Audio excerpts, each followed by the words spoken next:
Hello, my name is Lori, and I am an angel reader and an artist. I do lots of inspirational things to help people on their path, and this is my story. I have been helping people for years, over 10 years, on healing, Reiki, working with the angels, different types of energy work, and recently, I went to the doctor and got a mammogram, and they said that they needed to do an ultrasound. So then the alarm bells went off, and I knew that something was going on because it felt like there was a little rock in my right breast. And this is some of the things I may talk about are going to be a little bit difficult to hear.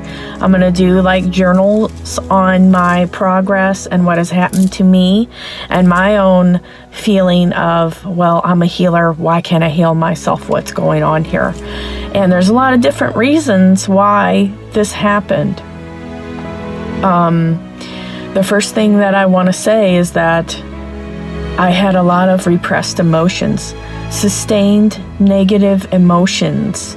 When there's things where you're not fully facing your feelings.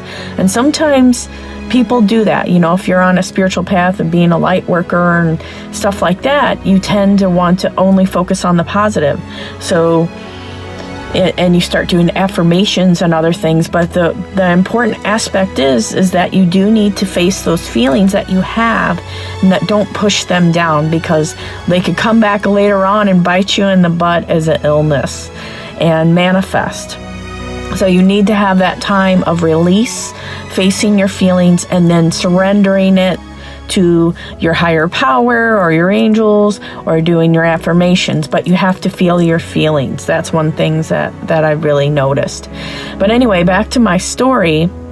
So after it was positive, I ended up going for a biopsy. So that was like the next step. And I have to tell you, waiting for the results from the biopsy was horrible. Like several days went by, and it just felt like hell. I was in anxiety. I was having problems sleeping, and it was just agonizing until I found out on Tuesday that the doctor called me and told me, yes, that's what it is. Cancer in my right breast, and it's in my lymph nodes. And they didn't tell me a whole lot of information. They just told me, I'm making an appointment with the breast doctor, and they put it for a week away. And I'm like, you just diagnosed me with something. I'm knocking on death's door. I got cancer, and you're telling me to wait a week. And I talked with a lot of friends. One friend that's a nurse, and she said that they would not have done that if I was very, very, very serious. They would have taken me in the hospital, admitted me right away, and done other procedures. So that does give me a little bit of comfort. So I ended up doing a lot of research online and finding out different things and trying to figure out what stage I'm at. And I've come to the realization that I just have to be positive and focus on my body healing. And I've said to everybody, put me on your prayer list at whatever religious organization.